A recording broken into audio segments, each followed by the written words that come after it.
Hello my dear students, कैसे हैं आप सभी। आई होप आप बहुत अच्छे होंगे। आज हम स्टार्ट करने वाले हैं हेलो एल्कीन्स तथा हेलो एरीन्स का पार्ट 3, जिसमें हम बात करने वाले हैं SN1 रिएक्शन से संबंधित। We will start a new topic that is SN1 reaction. आज हम स्टार्ट करने वाले हैं SN1 रिएक्शन। SN1 की जो फुल फॉर्म होती है वो होती है substitution nucleophilic unimolecular reaction. Substitution nucleophilic unimolecular reaction किन्हें बोला जाता है? SN1 रिएक्शंस को। अब SN1 रिएक्शंस किन रिएक्शंस को बोला जाता है वो समझते हैं। अगर हमें कोई पर्टिकुलर रिएक्शन दी गई है तो हम क्या आइडेंटिफाई कर सकते हैं? दिस रिएक्शन इज SN1 और SN2, this reaction is E1 and E2। तो पहले हम सीखने वाले हैं किसे? SN1 रिएक्शन को। ओके स्टूडेंट्स, तो SN1 reaction, suppose that this is a carbon and this containing 4 different bonds. This is methyl and this is chlorine. This structure is tetrahedral, but this bond is a two-dimensional planar and this molecule is 3D since we cannot represent it in this way. तो ये हमारे पास में क्या है? एक 2 degree alkyl halide है। क्या हमारे पास में 2 डिग्री एल्काइल हैलाइड है। अब SN1 रिएक्शन किसे बोला जाता है? SN1 रिएक्शन में क्या होता है ये देखिए। अब SN1 रिएक्शन में हमारे पास में जो कार्बन हेलोजन बॉन्ड है, कार्बन क्लोरीन बॉन्ड जो ये है, इस कार्बन क्लोरीन बॉन्ड में इस SN1 रिएक्शन एक 2 स्टेप रिएक्शन है और इसका स्टेप फर्स्ट कैसा होता है? हमारा स्लो स्टेप होता है। You know slow step is a RDS means rate determining step. अभी इसके बारे में बात करेंगे। तो SN1 की रिएक्शंस को बोला जाता है जिनके पहले स्टेप में जो ये क्लोरीन है, क्लोरीन की इलेक्ट्रोनेगेटिविटी क्या है? ज्यादा है, तो ये अपने इलेक्ट्रॉन क्या करेगा? कैरी करेगा और इलेक्ट्रॉन लेकर बाहर निकलेगा। और जब ये इलेक्ट्रॉन लेकर बाहर निकलेगा, अब ये स्ट्रक्चर प्लेनर हो जाएगी। ये स्ट्रक्चर कैसी हो जाएगी? प्लेनर। 4 पे क्या होता है हमारा? sp3। जब 4 सिंगल बॉन्ड और 4 सिग्मा बॉन्ड है तो हाइब्रिडेशन क्या होता है? sp3। और अब 3 रह गए हैं, 3 पे क्या होता है? sp2। और sp2 पर जो स्ट्रक्चर होती है वो कैसी होती है? Triangular planar. Now this structure is planar. ये स्ट्रक्चर कैसी हो गई है? प्लेनर हो गई है। अब इसका जो सेकंड स्टेप होगा, स्टेप 2, इसमें क्या करेगा? न्यूक्लियोफाइल किन्हें बोलते हैं हम? Electron rich species which can donate their electrons to the electron deficient centres. जो इलेक्ट्रॉन डेफिशिएंट सेंटर को इलेक्ट्रॉन डोनेट कर सकता है उसे क्या बोलते हैं हम? Nucleophile. Nucleophile can donate the electrons to the electron deficient species. तो ये क्या करेगा? न्यूक्लियोफाइल इस कार्बोकैटायन पे अटैक करेगा। इस कार्बोकैटायन पे क्या करेगा? अटैक करेगा, क्योंकि कार्बन को अपना कौन सा बॉन्ड बनाना है? 4th बॉन्ड कंप्लीट करना है। ऐसे केस में स्ट्रक्चर अभी कैसी है? प्लेनर। तो अटैक फ्रंट साइड से भी हो सकता है और अटैक बैक साइड से भी हो सकता है, क्योंकि हाइब्रिडाइजेशन अभी क्या है? sp2। और sp2 हाइब्रिडाइजेशन होने पर एक p ऑर्बिटल अभी वैकेंट होगी, और p ऑर्बिटल वैकेंट होगी तो अभी इलेक्ट्रॉन जो डोनेट कर सकता है वो इधर से भी डोनेट कर सकता है और बैक साइड से भी इलेक्ट्रॉन डोनेट कर सकता है न्यूक्लियोफाइल टू द कार्बोकैटायन। और इसमें क्या होगा? ये जो इसका सेकंड स्टेप है, ये इसका कैसे स्टेप होता है? Fast step. न्यूक्लियोफाइल अटैक करेगा तो 2 प्रोडक्ट बनेंगे यहाँ पे। When nucleophile approaches towards the back side. जब न्यूक्लियोफाइल कहाँ से अप्रोच करता है? बैक साइड से। So this product is obtain. ये हमारा एक प्रोडक्ट होता है। नेक्स्ट, अगर न्यूक्लियोफाइल कहाँ से अटैक करता है? फ्रंट साइड से। तो हमारा क्या हमारा प्रोडक्ट होता है? H। यहाँ पे कौन होगा हमारा? यहाँ पे होगा हमारा CH3। यहाँ पे कौन होगा हमारा? CH3। और यहाँ पे कौन होगा हमारा? Chlorine. This product is retention product. This product is retention product and this product is inversion product. This product is inversion product. अब रिटेंशन किसे बोला जाता है और इन्वर्जन किसे बोला जाता है, अब उस चीज को समझते हैं। देखिए, जिस साइड से हेलोजन रिमूव हुआ है, तो अगर उसी साइड पर न्यूक्लियोफाइल अटैक कर लेता है, अब राइट साइड में दिख रहा है आपको कौन है? क्लोरीन है।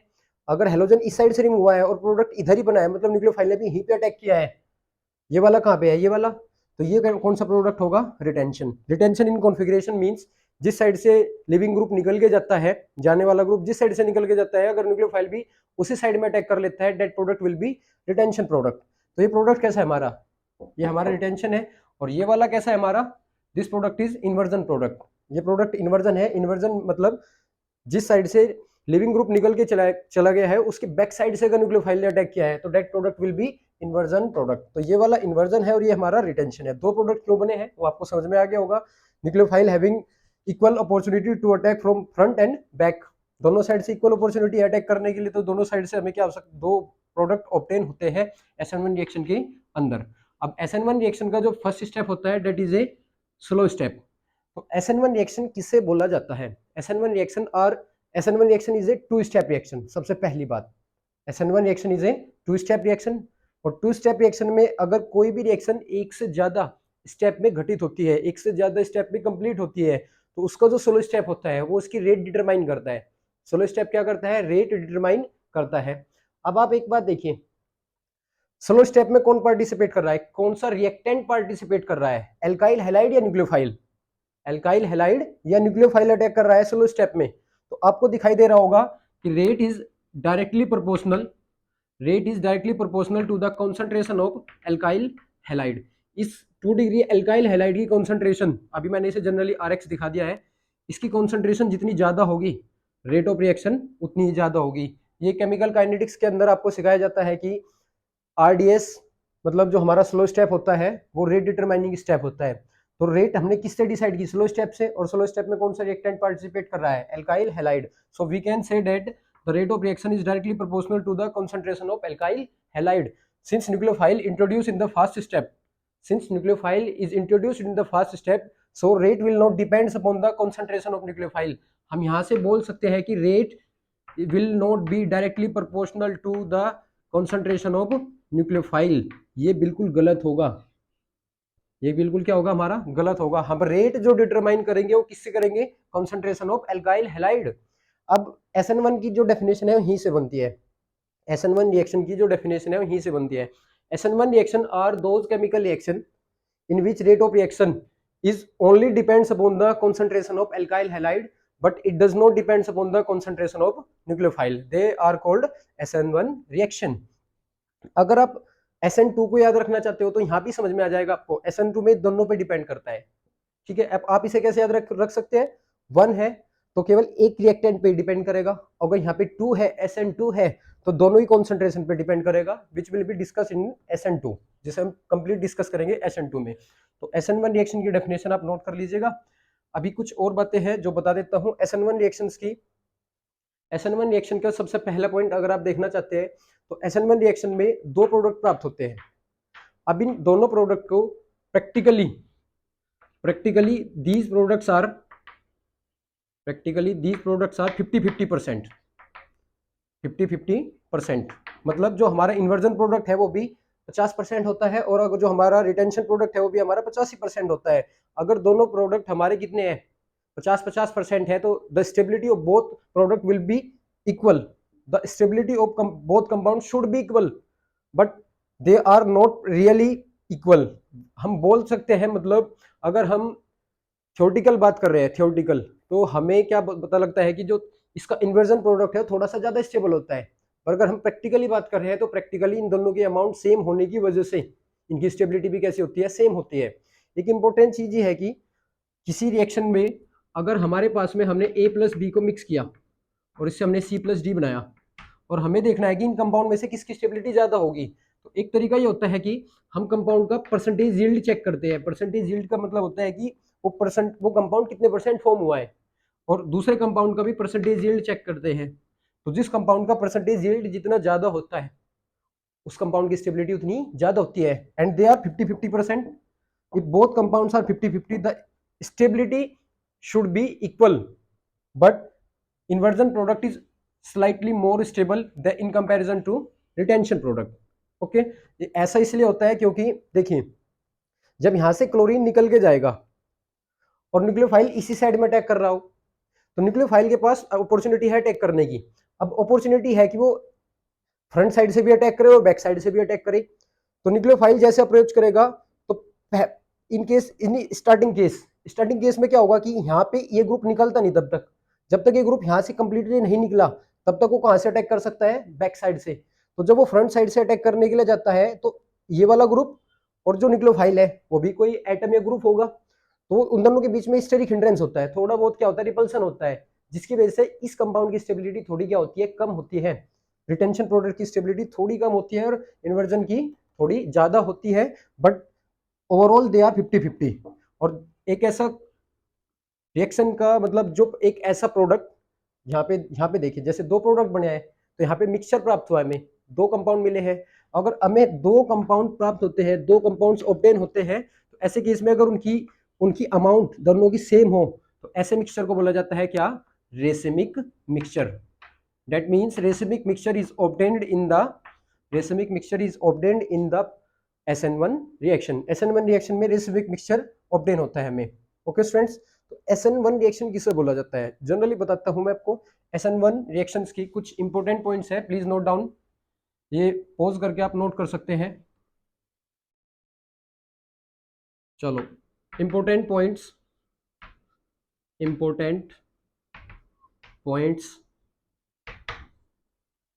related to SN1 reaction. SN1 reaction से रिलेटेड कुछ इंपॉर्टेंट पॉइंट्स हैं जिनका हम डिस्कस करेंगे। पहला, SN1 रिएक्शन का सबसे पहला point, it is a two step reaction. It is a two step reaction. SN1 दो स्टेप में होने वाली रिएक्शन है। सबसे पहली बात ये पता है आपको। डेफिनेशन कैसे दी जाती है वो भी आपको बता दिया गया है। Where rate of reaction is depends upon the concentration of alkyl halide only. The intermediate of SN1 reaction is carbocation. इस रिएक्शन का जो इंटरमीडिएट होता है वो क्या होगा, हमारा कार्बोकैटायन होगा। कार्बोकैटायन से आप पहले ही डिस्कस कर चुके हैं हम। कार्बोकैटायन की स्टेबिलिटी जितनी ज्यादा होगी, आपको बताया था मैंने, जिस इंटरमीडिएट की स्टेबिलिटी जितनी ज्यादा होती है उसकी रेट उतनी ज्यादा होती है। तो जब हम SN1 रिएक्शन के रेट के क्वेश्चन करेंगे तो हम यहाँ पे क्या देखेंगे, जो कार्बोकैटायन फॉर्म होगा रिएक्शन के अंदर उसकी स्टेबिलिटी कैसी है। अगर उसकी स्टेबिलिटी ज्यादा होगी तो उसकी रेट ऑफ रिएक्शन उतनी ज्यादा होगी। इसी वजह से ये पॉइंट हमारा क्या बन जाता है, इंपॉर्टेंट पॉइंट, क्योंकि इस पॉइंट से ही क्वेश्चन सोल्व होते हैं। फोर्थ हमारा क्या हो सकता है, note down these points. Fourth हमारा हो सकता है कि racemic mixture is obtained in the reaction. Racemic mixture is obtained in the reaction. Racemic mixture means there are two products and they are equally yield according to amount. वो दोनों equally yield होंगे, एक हमारा retention होगा और एक हमारा थोड़ा सा, एक क्या होगा, हमारा इन्वर्जन होगा। You can note down these points, please note down. ये पॉइंट शायद आपको समझ में आ गए होंगे। अब SN1 की फुल फॉर्म को भी थोड़ा समझना जरूरी है कि SN1 क्या मतलब, इसका क्या मतलब है, ये इससे क्या रिलेट रखता है। अब उससे पहले एक दो चीजें और बता देता हूँ। सबसे पहला, ये 4 पॉइंट हो चुके हैं। फिफ्थ पॉइंट क्या है हमारा, fifth point will be order. SN1 reactions का ऑर्डर कितना होता है, yes order will be 1 and sixth will be molecularity. ये भी एक्सप्लेन करता हूँ। Molecularity will be 1। SN1 reactions का ऑर्डर और मोलिकुलैरिटी दोनों ही कितनी होती है, 1 1 होती है। यहाँ पे जो 1 लिखा होता है, the it represents to molecularity is equals to 1, ये इसी चीज को शो करता है। अब देखिए ऑर्डर क्या होता है और मोलिकुलैरिटी। केमिकल काइनेटिक्स के अंदर ये दोनों टॉपिक पढ़ाए जाते हैं और वहाँ पे इनमें डिफरेंस करना भी सिखाया जाता है कि इनमें डिफरेंस क्या होता है। तो सबसे पहले देखते हैं, जब हम किसी रिएक्शन की रेट लिखते हैं तो यहाँ पे रेट हमने कैसे लिखी है, rate of reaction is directly proportional to the concentration of alkyl halide. और रेट ऑफ रिएक्शन लिखने के बाद ये डायरेक्टली प्रोपोर्शनल हटाने के बाद रेट कांस्टेंट लगता है।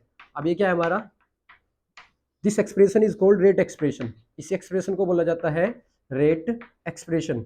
और रेट एक्सप्रेशन के अंदर रिएक्टेंट की कॉन्सेंट्रेशन टर्म्स के ऊपर लगी पावर्स को, रिएक्टेंट की कॉन्सेंट्रेशन के टर्म्स के ऊपर लगी पावर्स के सम को ही उस रिएक्शन की क्या बोला जाता है, उस रिएक्शन का ऑर्डर कहा जाता है।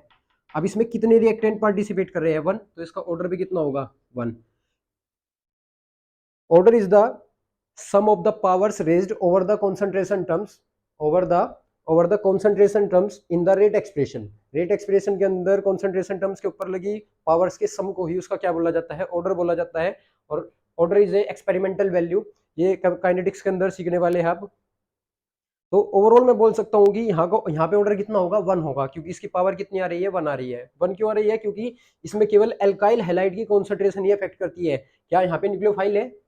न्यूक्लियोफाइल कहाँ कहाँ पे आता है? फर्स्ट स्टेप में आता है। अगर न्यूक्लियोफाइल फर्स्ट स्टेप में इंट्रोड्यूस हो रहा है तो उसकी कॉन्सेंट्रेशन रेट को अफेक्ट नहीं करेगी। जब उसकी रेट कॉन्सेंट्रेशन रेट को अफेक्ट नहीं करेगी तो रेट के फॉर्मूले में उसे इंक्लूड नहीं किया जाएगा। अगर रेट के फॉर्मूले में हम इंक्लूड नहीं करेंगे तो यहाँ पे केवल एक ही रिएक्टेंट होगा, और एक होगा तो उसकी पावर भी एक ही होगी। तो we can say that the order of the SN1 reaction is 1। Okay, अब ये मॉलिक्यूलरिटी क्या होती है? मॉलिक्यूलरिटी देखिए, किसी रिएक्शन के अंदर अगर कोई रिएक्शन मल्टी स्टेप रिएक्शन है, एक से ज्यादा स्टेप में होती है, तो उस रिएक्शन के मल्टी स्टेप में से जो स्लो स्टेप होता है, क्या होता है हमारा? Slow step. स्लो स्टेप में रिएक्टेंट मॉलिक्यूल्स कितने पार्टिसिपेट करते हैं, वो उसकी क्या कहलाती है? मॉलिक्यूलरिटी कहलाती है। Molecularity is the number of moles of reactant that take part in RDS, rate determining step, that means slow step. Slow step में पार्टिसिपेट करने वाले total number of reactant molecules की नंबर को ही उसकी क्या बोली जाती है? मॉलिक्यूलरिटी। और यहाँ पे नंबर कितना है आप देख सकते हैं, यहाँ पे केवल एक ही स्लो स्टेप में पार्टिसिपेट करता है, और वो कौन होता है? हमारा एल्काइल हैलाइड। तो इसकी मॉलिक्यूलरिटी भी कितनी होगी? 1 होगी। तो अब इसका फुल फॉर्म समझ सकते हैं आप, ये पॉइंट नोट कर सकते हैं आप, इनकी ऑर्डर कितना होता है? 1 होता है। मॉलिक्यूलरिटी कितनी होती है? 1 होती है। ये लिखा हुआ है सब्सटीट्यूशन न्यूक्लियोफिलिक यूनिमोलिकुलर रिएक्शन। आप पहले इसे नोट कर लीजिएगा, substitution nucleophilic unimolecular reaction.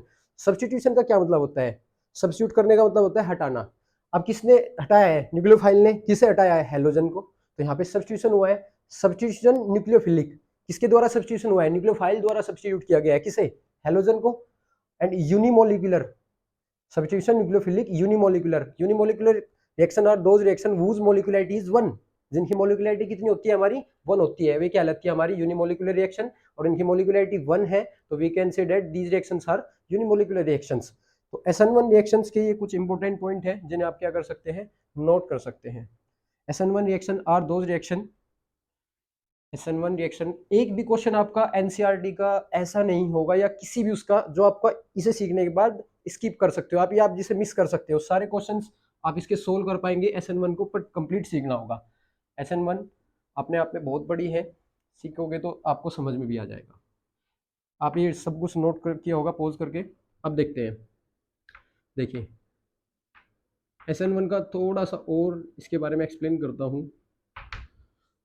SN1 reaction multi step reaction है, मतलब ये 2 स्टेप में कंप्लीट होती है। इसके पहले स्टेप में कार्बोकैटायन फॉर्मेशन होता है। कार्बोकैटायन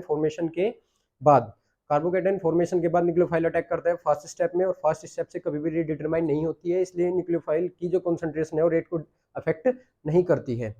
यहाँ तक आपको क्लियर होगा। अब हम SN1 रिएक्शन के बारे में ये देखने वाले हैं कि आपको एक छोटा सा डाटा बताता हूँ। मान के चलिए ये 2 है हमारे पास में, एक है हमारे पास में एल्काइल हैलाइड की कॉन्सेंट्रेशन। ये जो ब्रैकेट होता है कहीं का होता है? हमारा कॉन्सेंट्रेशन का होता है। तो यहाँ पे हमने कौन लिया? Alkyl halide. और यहाँ पे कौन लिया? न्यूक्लियोफाइल की कॉन्सेंट्रेशन लेंगे। और यहाँ पे हमारा क्या बनेगा? यहाँ पे बनेगा हमारा RNU, मतलब हमारा प्रोडक्ट बन गया। रिटेंशन वाला दिखा रहा हूँ मैं आपको, जब न्यूक्लियोफाइल इधर से अटैक करता है, और ये X माइनस बाहर निकल जाएगा। अब ये रिएक्शन हमारी कैसी है? ये रिएक्शन हमारी एक SN1 रिएक्शन है। अब मैंने माना कि इसकी concentration when it's concentration was 1, the rate of reaction was A, ऐसा मान लिया हमने। से डेट ऐसा माना गया कि जब इसकी कॉन्सेंट्रेशन एल्काइल हेड की 1 थी, न्यूक्लियोफाइल की कॉन्सेंट्रेशन 1 थी, उस समय रेट ऑफ रिएक्शन कितनी थी? A थी। रेट ऑफ रिएक्शन ROR कितनी थी? A।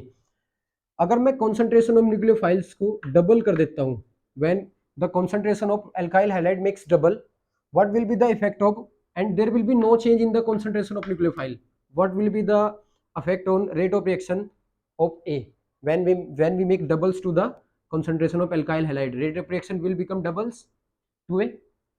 When we do not change the concentration of alkyl halide but we doubles the concentration of nucleophile, what will be the effect of rate of reaction? There will be no effect, it will be A. If we change the concentration of alkyl halide and mix double, and similarly here mix double to the concentration of nucleophile, what will be the effect on rate of reaction of the SN1? बताइए क्या होगा हमारा, 2A ही होगा। अब यहाँ से आपको क्या समझ में आ रहा है, चलो एक और चेंज कर लेते हैं। अगर हम एल्काइल हाइड की कॉन्सेंट्रेशन हाफ कर देते हैं और इसकी कॉन्सेंट्रेशन कितनी रखते हैं, 1 ही रखते हैं, तो what will be the effect on the rate of reaction, it will be A/2। कितना हो जाएगा, A/2।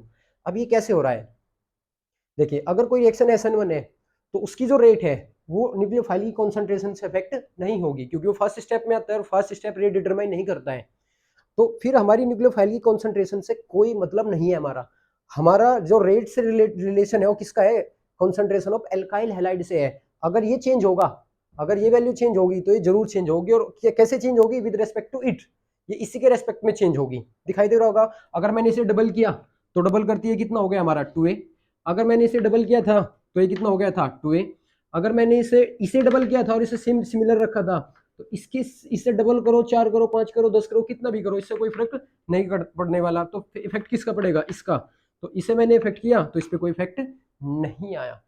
तो आपको एक चीज समझ में आ गई होगी इस डाटा से कि rate of reaction in case of SN1 only depends upon the concentration of alkyl halide. Okay students, you can note down this data. Okay, we can go for next point. SN1 reaction way reactions होती हैं जहां nucleophile की concentration से कोई मतलब हमारा नहीं होता है, हमारा मतलब होता है तो किससे, एल्काइल हैलाइड की कॉन्सेंट्रेशन से।